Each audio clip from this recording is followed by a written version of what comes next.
And speaking of 50-50s, Bart Keeler is now in, considering that Caleb Wiley. I have a question for Bart. Okay, so then question away to Bart.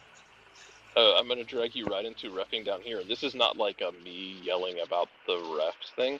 I want to ask your opinion. I want to ask your opinion about something that I thought was right that made a lot of people very mad.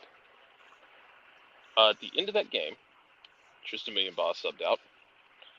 I believe he is still, as we speak, making his way over to the sideline.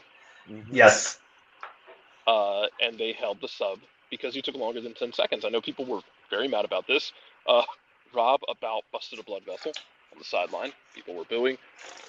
It's my understanding that this was done absolutely correctly by the book. And my issue is we haven't seen it more often where referees enforce it. It's my understanding, and please correct me if I'm wrong, he enforced it perfectly. Yeah, I mean, as soon as Muyamba came off, they tried to get Abram on, and he was sent back, and immediately I said, oh, well, yeah, because Muyamba took about 17 minutes to try to get off the field. Yes. Oh boy, I'm sorry. I'm still a little salty about this team right now, but put that under the list of just a lot of stupid little mistakes Muyamba's made in the past 2 months that have really put this team in disadvantageous positions. He's driven folks crazy going to back. Tristan lives in my doghouse. And this is just another time he did it. I mean, dude, get out the field. I told Maddie during the game, because we were sitting next to each other in the press box, I told her he is playing like someone threatened his job, which, well, yeah. Yeah. That should be a consistent thing because he hasn't been good enough. I thought he played well aside from that, but good God. Well, no, I agree. But I mean, that specific incident is absolutely by the book. I think to your point, it's certainly not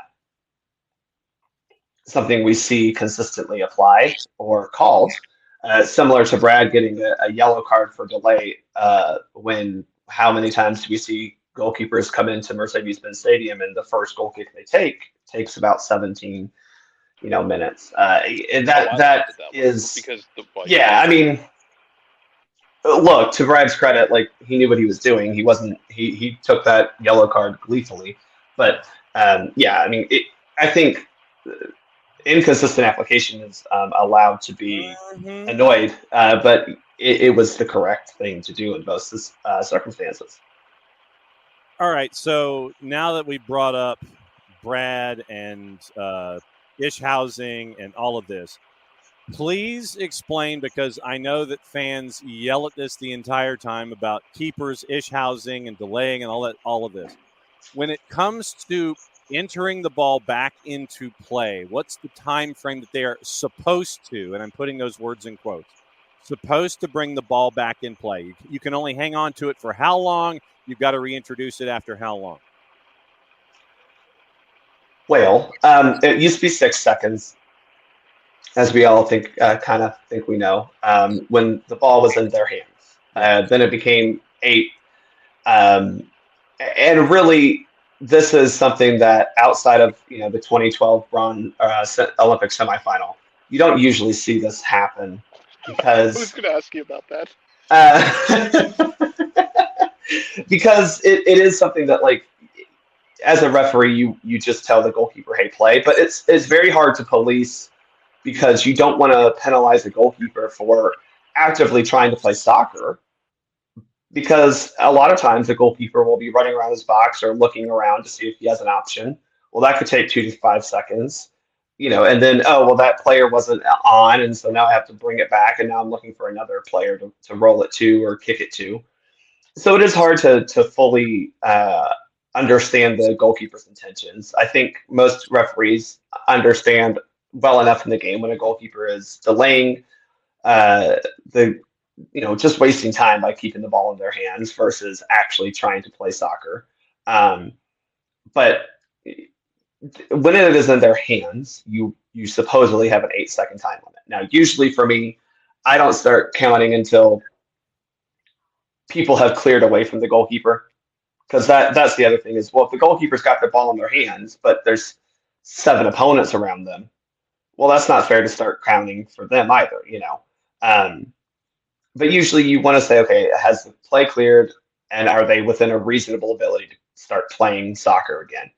And then you give them about 8 seconds. And at 8 seconds, usually you say, hey, let's play. And if they don't immediately make a motion to play after that, then we're going to have some issues. And if that continues, then you will start actually applying, misconduct laws of the game. But when the ball goes out of play and it's a goal kick,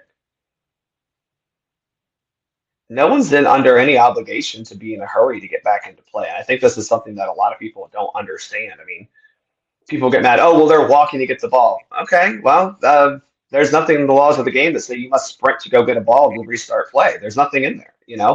You want it to be timely, but walking can be timely. Again, it's just you have to be trying to actually facilitate play, restart play, not sometimes as Brad does. Take a ball that isn't in play, kick it out of bounds, then get a new ball, then take a sip of water, then all those things. But Brad knows what he's doing. Again, Brad is not upset he got a yellow card for time wasted. He is very happy to have done that. Yes, and absolutely so. And by the way, we are probably, meaning those of us here at the network, since we're discussing Caleb Wiley this morning, we are probably going to have to send Caleb a care package to either Chelsea or Strasbourg and probably deliver it hand to Caleb, because in his goodbye video, he actually dropped a fraction reference. Oh, that's amazing. Absolutely dropped a fraction reference. We're going to have to flash freeze some heirloom barbecue and take it over. Yeah. And we're going to have to get him some fraction gear. And we're going to have to take that over to England when we do our sit down with him about how things are in France or England or wherever the hell he is. Man, I look forward to having to explain to people in England why it's called action at the fraction. Why do you have action at the fraction? Well, John just decided to make a rhyme because we play at what was a professional women's soccer stadium that is now used as the smallest stadium in FBS big boy football by the worst school in FBS big boy football that is sponsored by a local bank that gives me a migraine every day because I have to work with them and they make my life hell. Oh man, that's hilarious. So, there you go. Yeah. Go so out. Yeah, in the video, Kennesaw's 5-0 in my CFP 25 dynasty so far, but we've gotten a very lucky 5-0. 2 of them are overtime wins with missed extra points. Absolutely. Bart, how long do we have you this morning? You still got me till 10:30, bottom of the hour. Okay, then we'll do that. The other moment that kind of came across, folks, and I know that Abby wanted to talk about something that happened last week as well. And Abby, specifically, what moment are you referencing? So go ahead and put that in the Twitter. All penalty kicks were correctly called. Okay. Whether they were given or not. Okay. The other moment that I wanted to go ahead. The NYC one was. I think that's the one people are most. Yeah, that's the one Abby wants to call. But hey, don't pull on a guy's shoulder. That's probably the best advice I'll give you as a defender. But I think the larger element in there, Jared, it's got to be consistency. It is Charmin soft. Also, I agree. My favorite thing about it was the lack of physics involved because it was a tug back and dive forward. Yes, absolutely. If he's going to pull you back like that, you have to feel that pull and then make your body go in that right direction. Yes. You don't. Oh, I agree. I'm not going to argue that it wasn't soft or bad optics or all these things, but it clearly was a foul. I'll tell you the thing that aggravated me more about that part was that, like, I get that you called it. There's contact there. You're not going to overturn it or anything. It's going down the other way right after that. Shonda has a 1v1, and he's armbarred by the defender and tries to fight through it. Just go down. He just gave a super soft penalty. There's more. The defender made more contact to Shonda, and Shonda fought through it. Like, no, go down. Don't be honorable. What the hell do you think this is? We don't do honor here. We do wins. Right. I think that's the legitimate. You can be mad that a soft penalty was given, right? I think that's fair. That's right. But again, don't complain about it when you're not also trying to take advantage of it. Well, yeah. Luke Brennan tried to take advantage of it and did. He did. Well, there should be a little bit of contact maybe involved. That's all I'll say. I was annoyed when he gave the yellow for simulation right after it because I've seen worse dives than that. Yeah. It's the right call by the book. But just call it more consistently, please. Yeah. But I agree. That's neither here nor there. I do agree with you. All penalties were fine. I did not like the second New York City one because I thought it was soft, not because I thought it wasn't a penalty. I worry that if you give that one, you're giving 3+ penalties a game. Yeah, and I think that's a fair way to look at it. Is that it again? How consistent are we being with our adjudication? But this is just the. Okay, I'm going to try to not get into Atlanta United grievances, but this is just where the team is, and unfortunately, when you're not putting yourselves in good positions to win and putting yourselves in bad positions defensively, you're allowing yourself the favorability. You're leaving yourself to chance with the favorability or unfavorability of a call from the referee or a ball bouncing in or out. Granted, against Columbus, we got some lucky ones. Against New York City, we got 2 that were kind of not flukes, but just didn't go your way. And that's just where this team is we do not put ourselves in enough good positions most of the time. And unfortunately, we find ourselves a lot of times in bad positions more often than not. Okay, so the numbers, depending on your sources for the Caleb deal, it looks like $11 million plus a percentage of a future sale, and various sources are saying that he is going to be loaned to Strasbourg for a year since it's part of the same collective. So signs with the Blues until 2031. So it's a 6+1 deal. Yeah. And that's a good deference of the fee. It's like, hey, it's only $1 million per year on the system. So signs until 2031, a 6+1. Looks like he's going to Strasbourg for a year because of the same multi-club model. So that's where we are with Caleb. $11 million plus a percentage of any future sale, and a 6+1. And it looks like he's heading to Strasbourg. And so I guess, Jarrett, that means we're heading to Strasbourg in January. Let's go. Yeah. And so he does the Irish goodbye, naturally. The other play that I wanted to discuss with you is the Flamingo Criciúma play that happened where you end up with 2 balls on the field. It was not a money ball situation considering it was only a 1-goal game at the time, but you had 2 balls on the field and a player for Criciúma kicks the second ball at the first ball in play. Time wasn't stopped because the second ball was out there and it was motionless.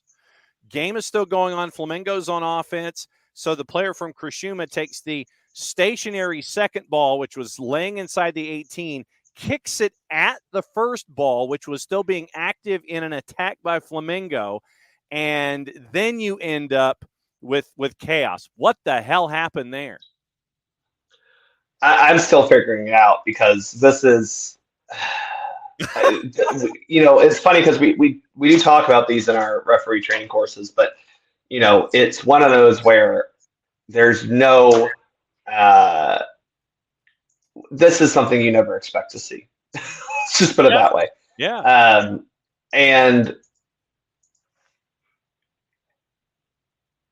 usually when a ball comes on the field, period, you do not stop the game immediately.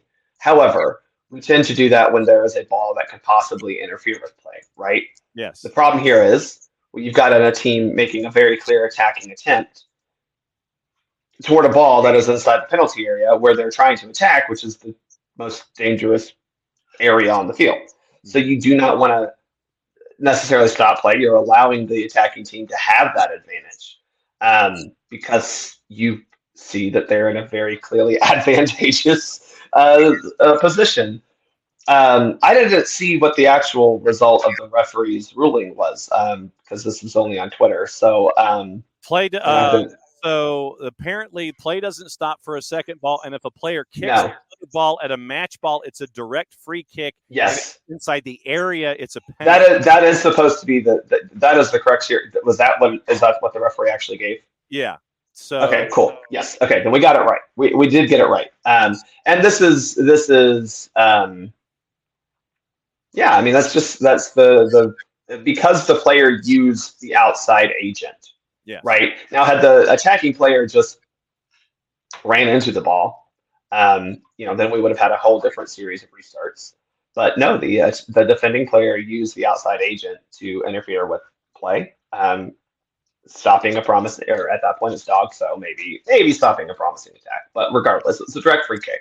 Second, And yeah. So you end up with second ball on the pitch. Ref allows play to continue, removes it at the earliest opportunity. Play is only stopped if the second ball interferes with the game, and which it did. And so if a player kicks another ball at the match ball, direct free kick in the area. Yep. So that's what you exactly. Yeah, exactly. So that, and again, what is funny about this is that it wasn't even like the defender was trying to be nice about kicking the ball away and it just happened. No, this was very deliberate. And so it does make it a lot easier and less controversial when you do point to that spot, because I think most of the time people would be up in arms going, what do you mean? It's just about all these things. And the reality is that's a lot of things that you shouldn't be doing in a soccer game. And you get penalized with a direct free kick and happen to be inside the area. So congrats, you get a penalty kick. There you go. And again, I think this could be, you could be looking at additional misconduct. I would have given this player a yellow card for the unsporting behavior. But because of the nature of where it was, I mean, we're looking at a potential dog so situation. I don't think this was, because there were other players involved. But like the defender needed to be a little smart about this, because he could have cost his team. Because this is not a double jeopardy situation, right? This is not a legitimate play on the ball, because you're making a play on a ball that's not supposed to be in the field. Mm-hmm. So he could have gotten himself into a lot of trouble. Yes. We have this thing called the Olympics that is, I don't know if you've heard of it, but it is apparently coming up with great post haste, and we're going to have a tournament involving the beautiful game attached to it. And this kind of gets into the Caleb Wiley discussion as a part of all of this. So it all kind of dovetails and circles back to one another.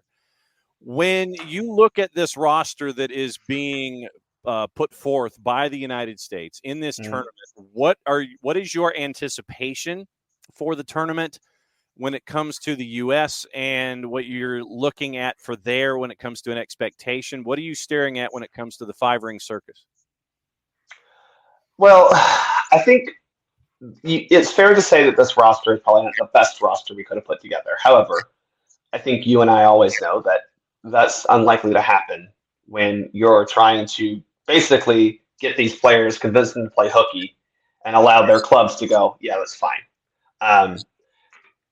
And so it just becomes a little bit of a convoluted situation. This is a benefit. This is a plus, in my opinion. I think that the benefit to this, the upside, the positive thinking is you do have a lot of young players who are integral enough to their team, to their club, that the club doesn't want to just let them go.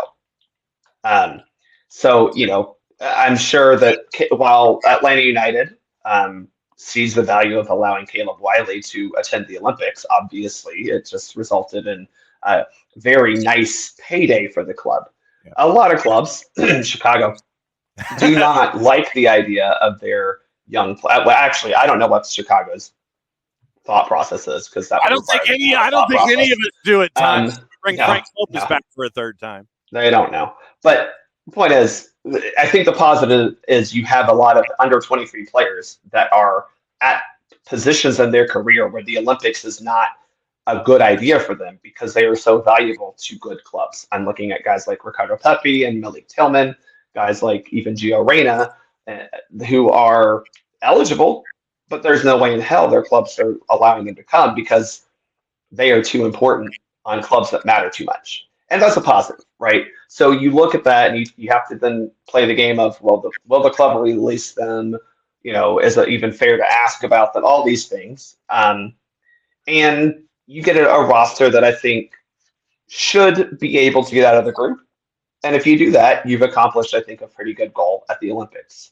Um, that I think that really is the standard we should be holding this team to is, hey, you should be getting out of this group because I'm going to mess up the African team name. Guyana, not Guinea. Yeah, it's well, you have Ghana and Guyana. We have Guyana, Ghana, Guinea. Oh, yeah. French. Yeah, there's too many, but it's Guyana. Yes. I'm looking through the flags in my head, going which one is which. And yet they're all red. They're all some combination of green, yellow, and red. Guyana and New Zealand are beatable teams. Make sure you go out and beat them because, look, if you lose to France, no one's going to be mad. And if you are mad that you lose to France, then hopefully that means that you played well enough that you could have got a result, right? Go out there, give France the best game you possibly can, but understand that the two winnable games, the games that are going to eventually get if you beat Guyana, you beat New Zealand, you're through. That is your goal. Get to the next round, and then you go in there, and who knows? I mean, you might be able to take on, maybe we have a Caleb Wiley versus Thiago Almada matchup in the next round, which could be really fun. And if you're an Atlanta United fan, you wish them both well, and you hope they both play 90 minutes because they're no longer our problem. I mean that in the nicest way. We don't have to worry about them coming back to play for our team. We could just cheer them on. Play your asses off. Don't get hurt. And play as many minutes as possible if the U.S. is in your path. I see how this works. No, it's what else are you looking forward to in this tournament outside of the U.S. getting out of group and possibly putting their stamp on this generation of? Oh, let me ask you this: do you think that the overage exceptions were the right ones to put into this situation? To an extent, yes. I think I think Walker and Miles, maybe not those two specifically, but I think when you look at this age group, we see a real lack of talent. Certainly a lack of depth, but definitely a lack of talent across the board at the center back position. So you did want to bring in an overage player who could actually make a difference. You brought in two. And I don't see why Walker and Miles, who had a really good relationship during the 2022 World Cup qualifying cycle, can't be influential members of this team, hopefully good leaders. I don't want either of them to necessarily be captain. I know that's probably controversial just because let the young kids lead their own peers, and I do think Tanner Testament is up for that challenge. Right. But they can be those steady head individuals who, similar to Tim Ream, right? Where Tim Ream is not captain necessarily of the U.S. men's national team, but he's clearly a leader within that clubhouse. And I think that from just they're going to hopefully be good and be able to lead you on the field. And hopefully they're able to be good leaders in the locker room. I think that's a good thing. Now, Djordje Mihailovic, I have always been a proponent of his. I think that, unfortunately, this is he's going to catch a lot of heat. He needs to ball out this tournament because I think most people will see him as the reason that Diego Luna is not on this roster. And I think most people would have rather Diego Luna been on this roster than Djordje Mihailovic because of not just the age, right? But we see more promise in Luna than we do Mihailovic. Maybe a little bit because of age, but because also we just haven't seen as much of Luna. And so I think I think that one, I'm not against Djordje being on the roster, but I think if it's at the detriment of having a guy like Diego Luna there, then I don't know if I'm still blaming Berhalter for all of this. So I think we're allowed to do that now. He's gone, but it did seem like the Olympic team, Marco and Greg by extension, did not see the value of Diego Luna, which if you're an Atlanta United fan, I saw up close and personal, literally, a day after the announcement, 2 days after the announcement. All right. So, Tom, Tom Russo goes Guyana, French Guiana, Ghana, Guinea, and Guinea-Bissau. Yes, there's a lot. Yeah, there's a lot. There's Guineas, Ghanas, and Guianas. That's what you're staring at. Yeah, Ghana, Guyana, Guinea, Papua New Guinea. All of these Papua New Guinea, they have a nice flag. Does PNG doesn't have a team in this tournament, do they? Papua New Guinea, they don't have one? No, they don't. They do not. But it's Guyana, French Guiana, Ghana, Guinea, and Guinea-Bissau. Okay. Now I've got it all squared away. All right, what's the latest with Soccer for USPOD with the 5-ring circus coming to town? Well, we had recorded about the Olympic rosters, and then Greg got fired. So I'm going to try to edit that to fit the kind of a preview and maybe work into that. Why don't you do it as like a lost episode? Do it anyway. Yeah, I think that's what we're going to end up having to do, because we preview a little bit the women's national team's friendlies, which, despite what people are going to say, they were fine. You created tons of goal scoring opportunities. You just didn't put the ball in the net enough, and that's going to be on the players, and something that we've known about these girls for a long time. I mean, they require a lot of chances to convert, which they're going to have to figure out how to improve their own efficiencies. But yeah, I think that's probably what we'll do this. Also, once I'm done with our market event, I'll be actually able to go home and rest and enjoy. No. And by the way, next week I'm out because I'll be in Las Vegas. The national marketing event. I will be out there working our market events and playing host again. So okay, so are you going to go catch the Vegas Lights over at Cashman while you're out there? They are actually not playing at all. Harumph. While I'm there, so that is unfortunate because it was actually something I wanted to do, but they're not playing. So well, screw them. Sad face. That's on them. All right. As always, my friend, thanks for dropping in. I know that this was basically a 50-50 proposition, and we got the good 50 today. Yes. Well, thank y'all. I'll just close with this. If you're mad at supporters for not wanting ticketing price increases, then I think you probably need to reevaluate your own perspectives on life. So be angry at angry things, right? Basically. Yeah. All right. Be safe and be good. Bye, y'all.